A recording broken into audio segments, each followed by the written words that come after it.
My goodness, I had an amazing time with this movie. What a blast. Jason Momoa has officially made Aquaman cool again, and I loved it. My God, I think I might go see it a second time. Anyways, guys, here's my review on Aquaman. More right after the intro.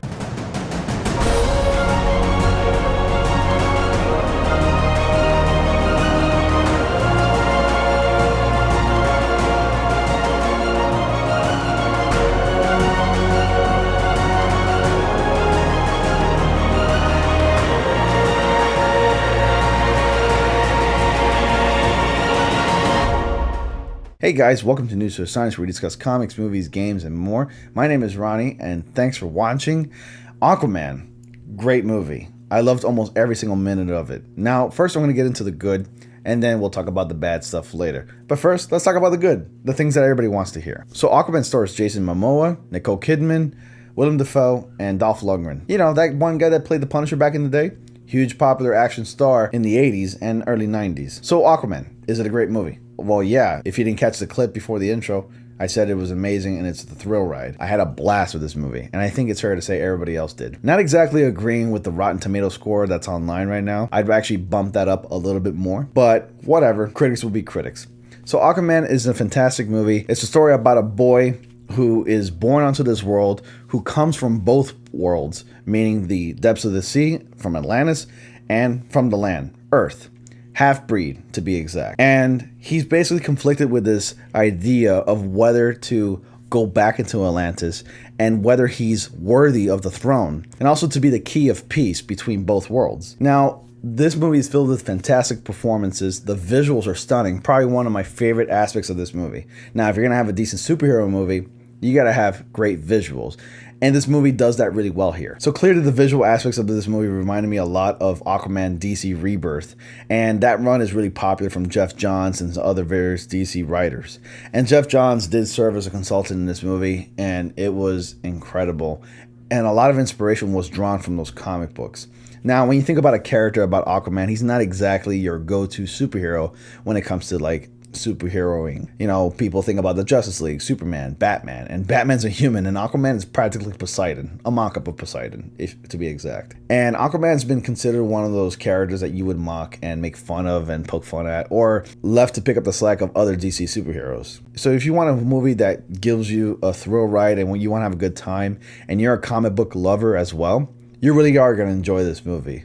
Now, with a superhero movie always comes its faults. And what I mean by that, the faults in this movie are basically minor. I mean, there is hokey dialogue, and that's expected in a superhero movie. And there are cheesy moments, again, expected in a superhero movie. I mean, it is a movie based on a comic book. And of course, some pacing issues, but they're not really a big deal because this is a 2.5-hour movie. And you can only do so much in a film like this. But the way it's executed, I think it's executed mostly a lot better than most other films. You know, like that one that came out a couple years ago. But as I was saying, again, there are issues in this movie that I didn't like. For example, the one that got me the most was the pacing. And you experience a lot of that in the beginning of the film, going from point A to point B and from the past to the future. And it does that a lot in the beginning. And then from there, it stops. And then it just constant action back to back, and it's just pretty much a thrill ride from there, and it's really enjoyed to watch. And the performances from these actors were incredible. I really had a great time. The costume design was amazing on these characters. Talk about comic book representation and comic book accurate at its finest. It's like these characters came off the comic book pages and were put onto screen. Now, I had a really great time with our lead character, Jason Momoa's Arthur Curry Aquaman. He was the best part of the movie, obviously. Man, he did make Aquaman really cool. And I'm glad that I got to enjoy an Aquaman movie. I'm happy to say that I really enjoyed an Aquaman film. As for some of the issues that I had, again, pacing issues, choppy. There are moments in this movie where, you know, characters would jump from point A to point B, and they're like, okay, we got to go here to do this. Okay, we're done with this. Now we got to go here. And then we got to go here and stop back to like a scene from the past, and then stop. And then we got to go here, and then this happens, and then there's like a mess of things happening all at once, and you're like, oh my God, I'm just overwhelmed with all this nonsense. But it really is, again, a minor issue. It only happens at one part of the film. I'm thinking about maybe the second half of the movie it starts to happen, and that's pretty much it. And from there, everything else is just fine. Now, also another thing I wanted to bring up was the villains of the movie, and there are two villains in this movie. Spoiler alert, if you haven't seen the trailer, go figure. So, there are two villains in this movie, and one of them we kind of just lose focus on midway throughout the film, and we never hear from this character again. And for that reason, it's been getting a lot of people, like, I guess, upset or confused of the matter. But to me, I didn't really have many problems with it, but at the same time, I do understand as to why it would upset or confuse somebody. Because something happens to said villain, then we don't hear from them. But it's understandable as to why we don't hear from this character because of the certain circumstances that occur in this scene. So when you see it, you'll know what I'm talking about. But then again, I can also understand. Moving on to the main villain in the movie. The main villain, of course, is King Orm, known as Ocean Master.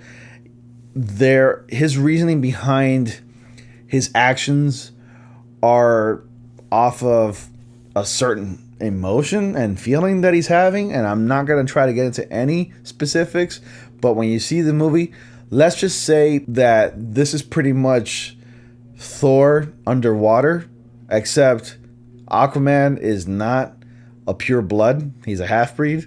That's pretty much it. If you really think about it, it's, Thor. Just, it takes place underwater. Yeah. That's probably the best analogy I'm going to use. You know the relationship between Loki and Thor. You're going to know the relationship between Ocean Master and Aquaman.